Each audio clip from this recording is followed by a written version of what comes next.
Proprietorship के बारे में, और फिर देखे थे क्या चीज के बारे में, तो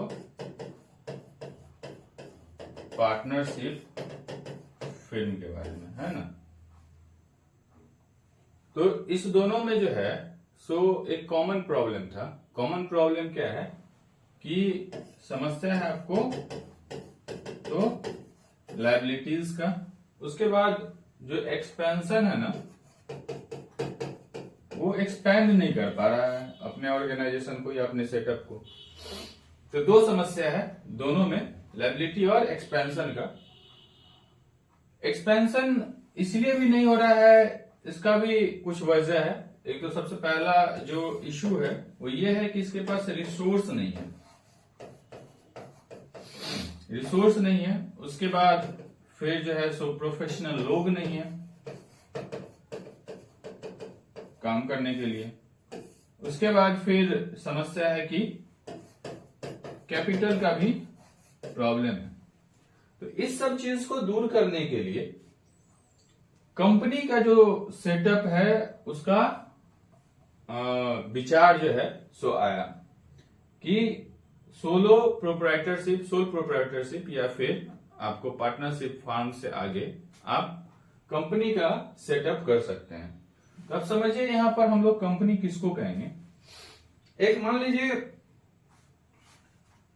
कि कोई ऐसा सेटअप जिसमें एक आर्टिफिशियल लीगल पर्सन बनाया जाए या फिर कृत्रिम कानूनी व्यक्ति बनाया जाए, जैसे कोई प्रॉपर ऑर्गेनाइजर या फिर हेड कह लीजिए या फिर ऑनर अगर कोई फिल्म को चला रहा है, वैसा ना हो।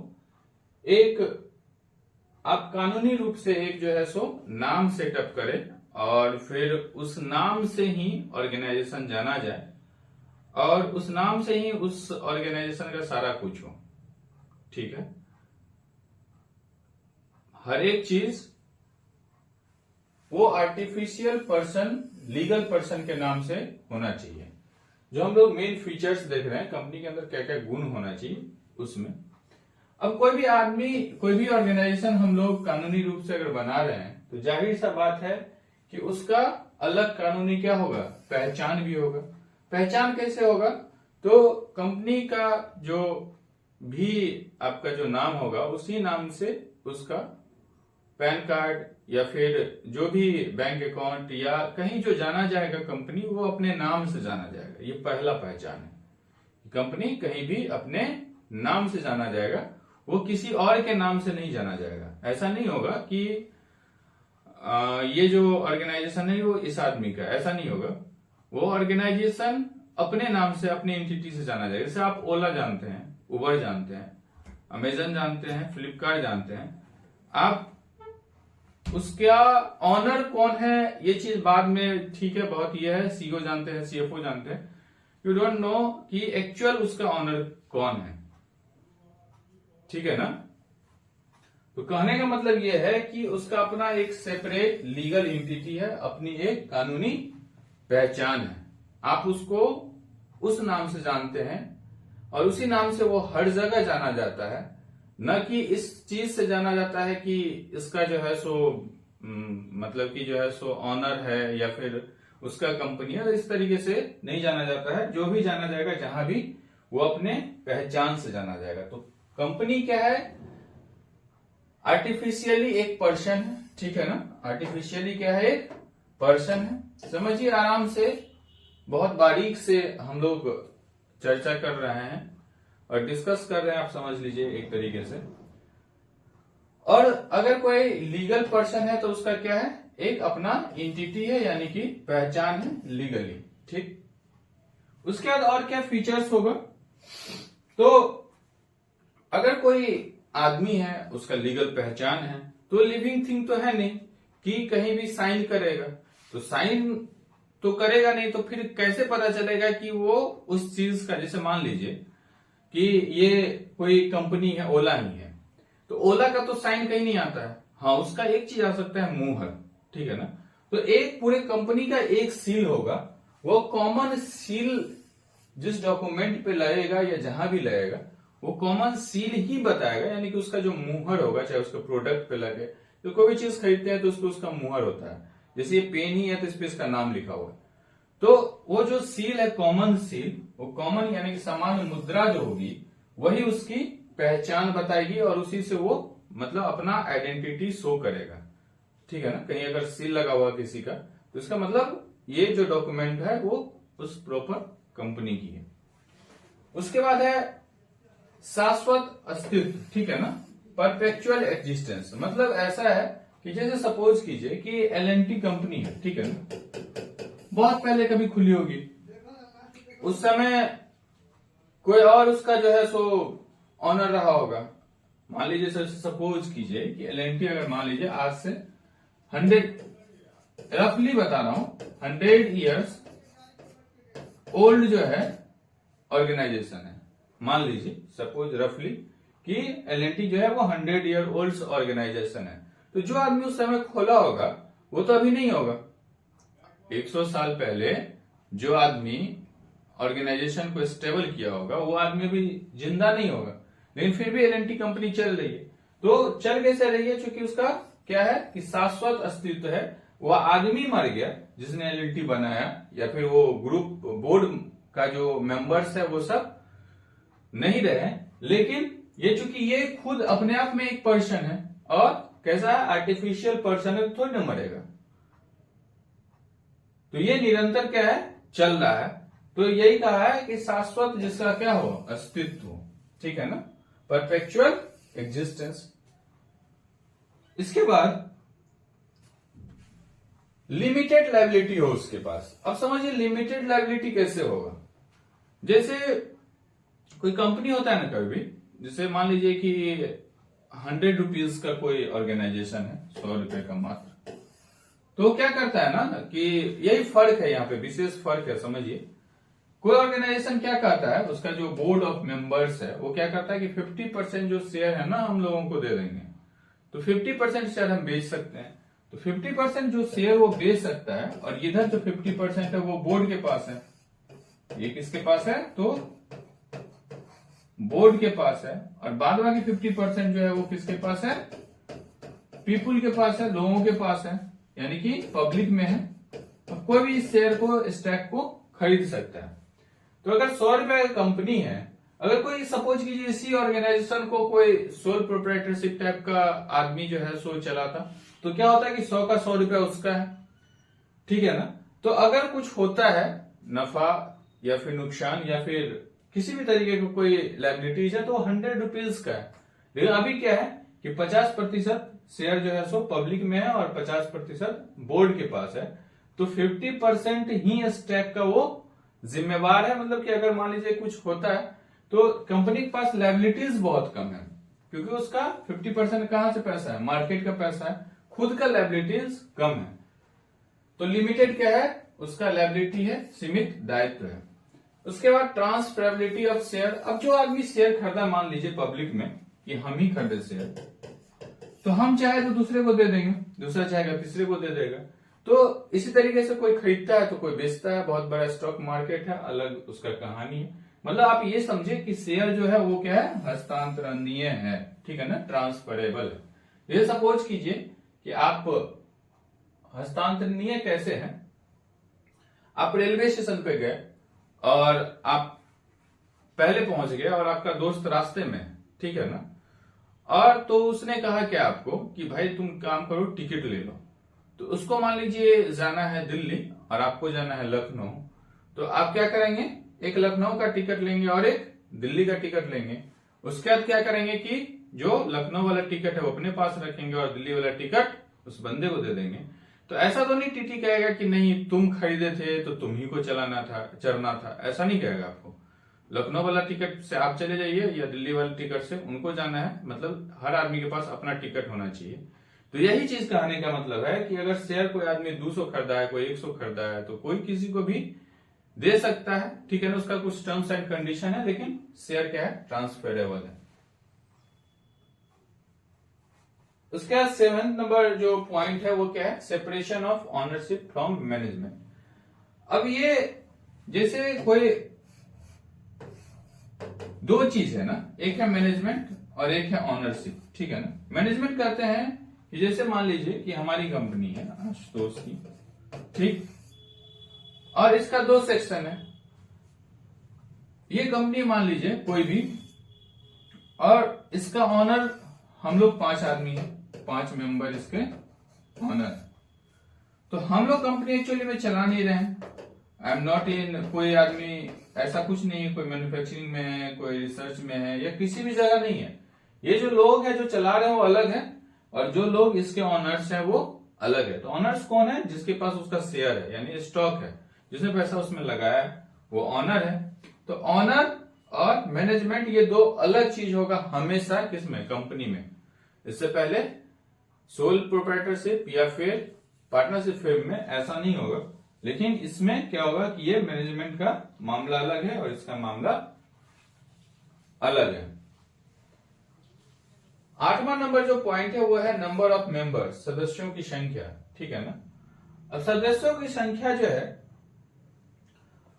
वो डिफाइन होगा, ठीक है ना, कि पब्लिक टाइप का अगर कंपनी है तो कितना होगा, और प्राइवेट टाइप का कंपनी है तो कितना होगा, ठीक है।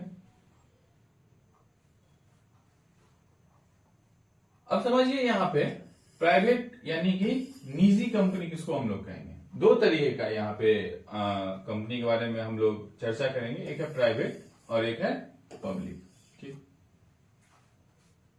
अब समझिए यहाँ पे कि इस दोनों में क्या क्या डिफरेंस है, ठीक। अब जैसे अगर पब्लिक डोमेन में किसी भी कंपनी का टैक्स नहीं है तो इसका मतलब वो कंपनी प्राइवेट कंपनी है, ठीक है ना। पब्लिक डोमेन में किसी कंपनी का अगर जो शेयर है वो अवेलेबल नहीं है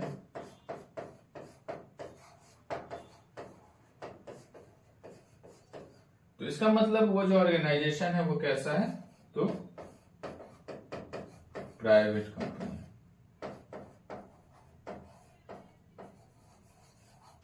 ठीक है ना। तो फिर इस कंपनी का क्या मसला है भाई? तो इसमें अपना इसका बोर्ड है, मेंबर का बोर्ड ऑफ मेंबर है, वही इसको रन करता है, ठीक। तो इसको हम लोग कैसा कंपनी कहते हैं? Private company. पब्लिक कंपनी किसको कहेंगे? मतलब लोग का कंपनी। इसमें मैक्सिमम जो शेयर होगा, मैक्सिमम जो शेयर होगा वो पब्लिक में होगा। जितना भी गवर्नमेंट का जो पीएसयू आप देखते हैं वो सारा पब्लिक कंपनी के अंतर्गत आता है, और भी बहुत सारी कंपनी जिसका स्टॉक्स जो है सो मार्केट में अवेलेबल है इजिली, और मैक्सिमम उसका जो है सो शेयर जो है सो मार्केट पे डिपेंडेंट है, उसका अपना वैल्यू बहुत कम है, और इस बात का कोई रिस्ट्रिक्शन नहीं है कि कौन इसका शेयर रख सकता है कौन नहीं रख सकता है, तो उसको हम लोग पब्लिक का कंपनी कहते हैं, ठीक है।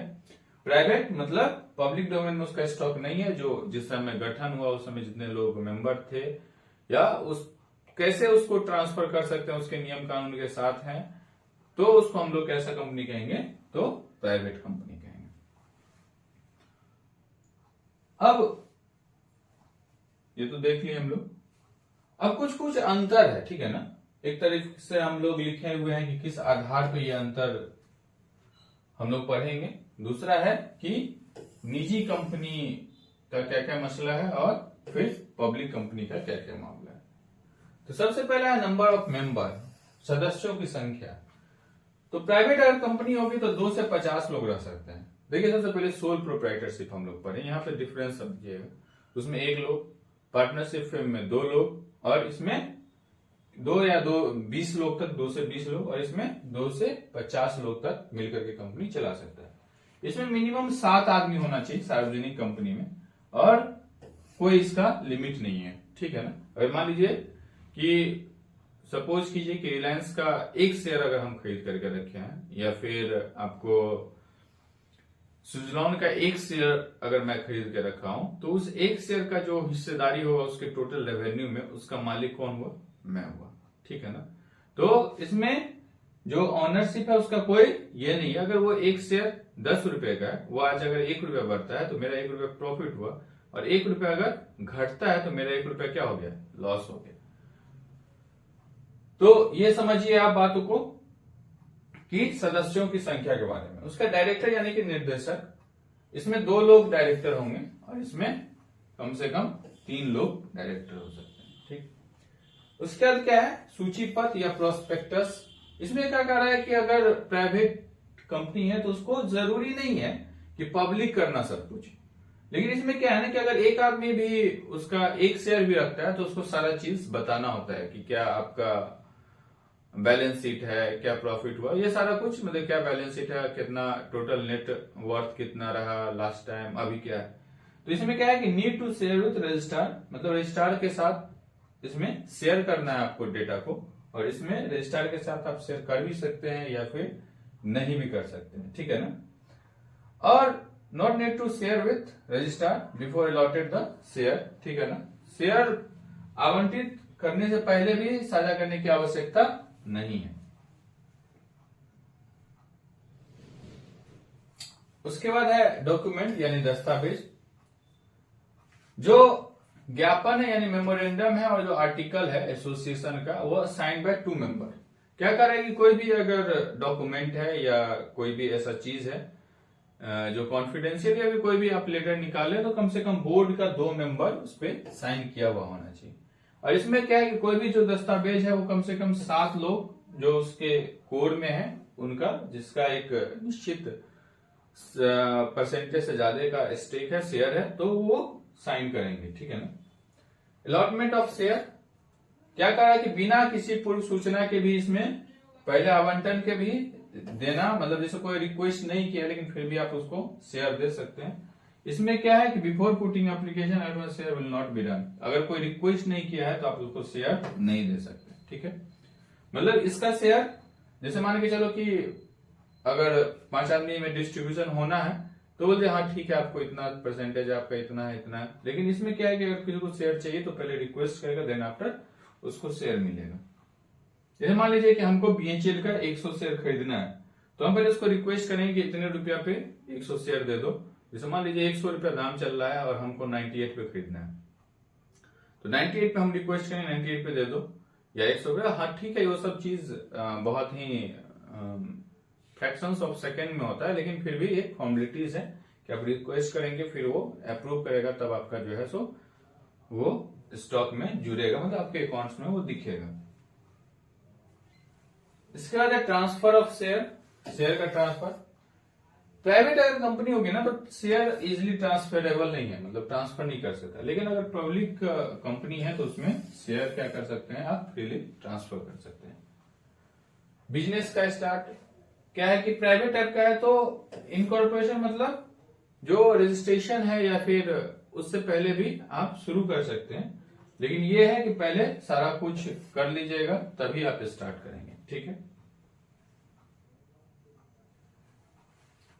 अब कुछ एडवांटेजेस है कंपनी का। देखिए कोई भी चीज है तो उसका एडवांटेज है, डिसएडवांटेज है। क्या क्या एडवांटेज है समझिए। लिमिटेड लायबिलिटी है। ठीक है? नहीं, पहला एडवांटेज है हम लोग पढ़े हैं क्या है? लिमिटेड लायबिलिटीज है। उसके बाद परपेचुअल एग्जिस्टेंस है, मतलब शाश्वत इसका क्या है? अस्तित्व है। उसके बाद इसके पास क्या है कि अगर आप अलग टीम बना रहे हैं जो उसको रन करे बस, तो एक प्रोफेशनल मैनेजर्स आप रखेंगे या फिर उसका मैनेजमेंट का टीम एकदम प्रोफेशनल रखेंगे जिसको अनुभव होगा ऑर्गेनाइजेशन को चलाने का। एक्सपेंशन पोटेंशियल, मतलब उसको विस्तार करने का क्षमता है। जैसे ओला है, पहले बड़ा बड़ा शहर में आया था, अब क्या है उसके बाद छोटे छोटे शहर में भी आ गया। तो पहले जितना मेट्रोपॉलिटन सिटीज था उसमें आया, फिर उसके बाद जो है सो वो एक्सपैंड हो गया। तो एक्सपेंशन का जो है सो पोटेंशियल है, एक्सपैंड कर सकता है। ट्रांसफरेबिलिटी ऑफ शेयर, मतलब शेयर जो है सो एक दूसरे को दे सकता है। और डिफ्यूजन ऑफ रिस्क, रिस्क का जो है सो प्रसार जो है वो ज्यादा है, मतलब ऐसा नहीं है कि अगर कंपनी घाटा में जाएगा तो एक आदमी घाटे में जाएगा, 10 आदमी घाटा में जाएगा। तो कंपनी घाटा में जाता है तो जितना लोग उसका शेयर लिए हुए हैं सब लोग क्या हो जाएगा, घाटे में चले जाएंगे। तो ये क्या था इसका विशेषता। अब कुछ जो है सो नुकसान क्या क्या है कंपनी का, इसको समझिए। अब फायदा नुकसान भी होगा। लैक ऑफ सिक्रेसी है सबसे पहली चीज। लैक ऑफ सिक्रेसी किसको कहते हैं कि जैसे समझिए कि गोपनीयता कुछ रह ही नहीं जाता। आपको सब कुछ मार्केट में दिखाना होगा कि ये पिछले ईयर का फाइनेंशियल का या एक क्वार्टर का बैलेंस शीट है, या फिर जो है सो इतना स्टॉक्स है, इतना लोग अभी शेयर खरीद रहे हैं, इतना लोग शेयर को बेच रहे हैं, इतना नेट प्रॉफिट था। ये सारा कुछ आपको क्या करना होगा, तो मार्केट में देना होगा। तो गोपनीयता का अभाव है भाई। उसके बाद कैपिटल रिक्वायरमेंट, अगर आप 5 लोग या 10 लोग जो भी लोग बनाना चाहते हैं तो उसके लिए बहुत ज्यादा एक जो है सो फंड की जरूरत है। उसके बाद मैनेजमेंट मिस चेप, मतलब प्रबंधन का शरारत। मतलब अगर मान लीजिए जो है सो जो मैनेजमेंट आप रखे या जो कोर एम्प्लॉय रखे जिसको कि मैनेज करना था मैनेजमेंट लेवल पे, अगर मान लीजिए कि वो इंटरेस्टेड नहीं है चलाने में या कुछ इस तरीके का उसका इंटरेस्ट नहीं है, तो उस परिस्थिति में आपका कंपनी का जो स्थिति है वो ठीक नहीं रहेगा। ये लैक ऑफ पर्सनल इंटरेस्ट, मान लीजिए कोई सीईओ है, सीएफओ है, उसका पर्सनल इंटरेस्ट ही नहीं उस प्रॉपर बिजनेस में, तो फिर वो उसके पास ना कोई विजन होगा ना मिशन होगा, और फिर विजन मिशन नहीं होगा तो वो फिर चला नहीं पाएंगे ऑर्गेनाइजेशन को। तो ये था कंपनी का क्या चीज, ड्रॉबैक। Okay, thank you.